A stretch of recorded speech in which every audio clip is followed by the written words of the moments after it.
sudah kita pertanyakan, sudah kita ungkap ya, terkait barang bukti yang tidak lengkap, yang dimana saya sebagai kuasa hukum memprotes itu dan minta dicatat oleh hakim terkait barang bukti yang sebegitu. Wawan Gunawan melaporkan dari serang sidang ketiga dan 4 korban dugaan mafia tanah digelar di ruang sidang Kandra sekitar pukul 11 WIB dengan agenda pemeriksaan 7 orang saksi yang dihadirkan jaksa penuntut umum, yakni saksi pelapor dari PT Permata Alam Semesta, kedua saksi fakta security Perumahan Puri Cempaka, ketiga saksi dari Camat Cipocok, keempat saksi-saksi dari Kelurahan Pemancangan, kelima saksi dari BPN, keenam saksi dari warga Penggarap, ketujuh saksi fakta dari warga. Ketujuh saksi tersebut disumpah sesuai dengan agamanya masing-masing.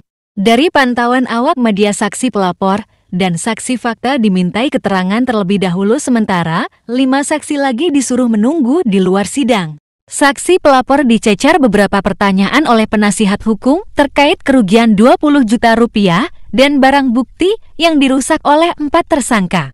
Pertanyaan PH, dari mana saudara saksi munculkan angka kerugian 20 juta, barang apa yang dirusak, mana buktinya? Saksi pelapor menjelaskan kerugian tersebut dihitung dari kerugian borongan pekerjaan dan komponen pondasi. Ketika dipertanyakan lagi oleh PH, ada buktinya nggak seperti lintasi, saksi pun menjawab tidak ada. Selanjutnya PH mempertanyakan alat bukti yang dipergunakan oleh 4 tersangka untuk merusak pondasi. Saksi menjawab tersangka menggunakan bodern atau palu besar besi seperti linggis dan cangkul. PH mempertanyakan mana buktinya dibawa nggak ke ruang sidang karena di meja JPU hanya ada cangkul dan 1 buah batu bodrem dan besinya mana, namun saksi lagi-lagi tidak bisa menjawab. Berikut adalah pemeriksaan 5 orang saksi secara bersamaan. Kembali PH mempertanyakan kepada 5 saksi tersebut, apakah para saksi pada saat di BAP diambil sumpah? Para saksi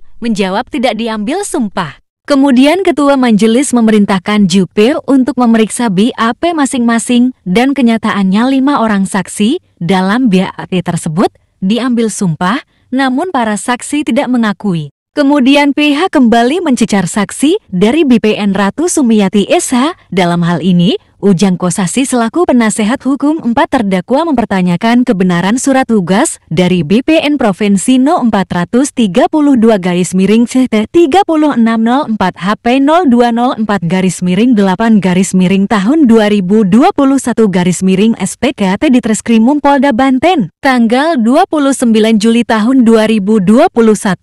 Apakah benar? Saksi menjawab benar. PH melanjutkan pernyataan dalam keterangan saksi di BAP. 2 saksi menjawab pertanyaan penyidik.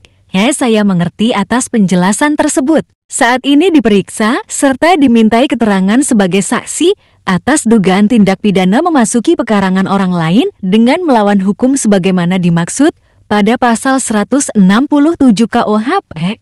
Apakah itu benar? Tanya PH. Sontak saksi menjawab, saya diminta untuk tidak menerangkan pasal. Saya hanya dimintai keterangan sebagai saksi terkait data-data pertanahan yang tercatat di BPN. Jawab saksi. PH dari pantauan awak media, saksi pelapor dan saksi fakta dimintai keterangan terlebih dahulu, sementara 5 saksi lagi disuruh menunggu di luar sidang. Saksi pelapor dicecar beberapa pertanyaan oleh penasihat hukum terkait kerugian 20 juta rupiah dan barang bukti yang dirusak oleh 4 tersangka.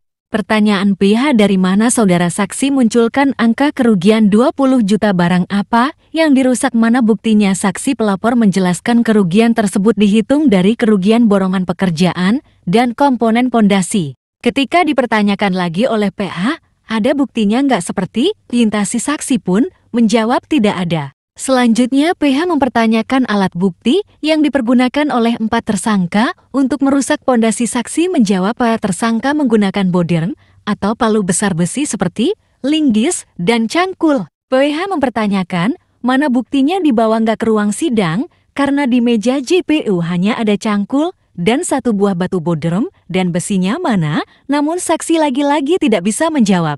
Berikut adalah pemeriksaan 5 orang saksi secara bersamaan. Kembali PH mempertanyakan kepada 5 saksi tersebut, apakah para saksi pada saat di BAP diambil sumpah? Para saksi menjawab tidak diambil sumpah. Kemudian Ketua Majelis memerintahkan Jupe untuk memeriksa BAP masing-masing dan kenyataannya 5 orang saksi dalam BAP tersebut diambil sumpah, namun para saksi tidak mengakui. Kemudian pihak kembali mencecar saksi dari BPN Ratu Sumiati SH. Dalam hal ini, Ujang Kossasi selaku penasehat hukum 4 terdakwa mempertanyakan kebenaran surat tugas dari BPN Provinsi No 432-CT3604 HP 0204-8 tahun 2021 SPKT di Treskrimum Polda Banten. Tanggal 29 Juli tahun 2021, apakah benar saksi menjawab benar? PH melanjutkan pernyataan dalam keterangan saksi di BAP 02 saksi menjawab pertanyaan penyidik. Ya, saya mengerti atas penjelasan tersebut. Saat ini diperiksa serta dimintai keterangan sebagai saksi atas dugaan tindak pidana memasuki pekarangan orang lain dengan melawan hukum sebagaimana dimaksud pada pasal 167 KUHP. Apakah itu benar, tanya PH. Sontak saksi menjawab, saya diminta untuk tidak menerangkan pasal. Saya hanya dimintai keterangan sebagai saksi terkait data-data pertanahan yang tercatat di BPN, jawab saksi. Kemudian PH meminta majelis agar mencatat kesaksian para saksi yang tidak mengakui BAP-nya. PH juga meminta penyidik yang memeriksa saksi dihadirkan di ruang sidang untuk dimintai keterangan. Menyikapi hal tersebut, Ujang Kossasi yang merupakan penasihat hukum 4 orang tersangka yang juga merupakan pengacara dari Lembaga Persatuan Pewarta Warga Indonesia atau PPWI Nasional mengatakan dugaan kriminalisasi terhadap keempat korban mafia tanah tersebut dengan menggunakan pasal 170 KUH oleh penyidik di Treskrimum Polda Banten sudah mulai ada titik atas kesaksian 5 orang saksi yang tidak mengakui sumpah dan isi BAP.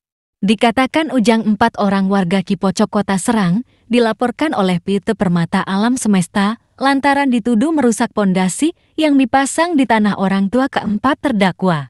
Memang miris ya, sepertinya perusahaan dan mafia tanah yang diusut dan diperkarakan oleh aparat, tapi ini kok malah pemilik tanah yang sah dan yang berusaha mempertahankan tanahnya lantas dikriminalisasi oleh oknum polisi. Hal seperti ini tidak bisa dibiarkan dan harus dilawan tegasnya. Di lain sisi, Agung, salah satu anak dari pemilik tanah, atas nama Haji Hasuri Abdul Manap menyampaikan bahwa mereka yang saat ini sedang ditahan hanya mempertahankan tanah orang tuanya sendiri yang sejak tahun 1886 sampai sekarang tidak pernah diperjualbelikan kepada siapapun. Namun tiba-tiba pada tahun 2021 muncul PT Permata Alam Semesta yang melakukan pengurungan dan pemagaran tanah milik orang tua keempat terdakwa itu. Keempat saudara yang dijadikan terdakwa tersebut hanya mempertahankan tanah orang tua kami yang dimiliki sejak tahun 1986 yang sampai saat ini tidak pernah diperjualbelikan kepada siapapun, jelas Agung dengan nada sedih beberapa waktu yang lalu.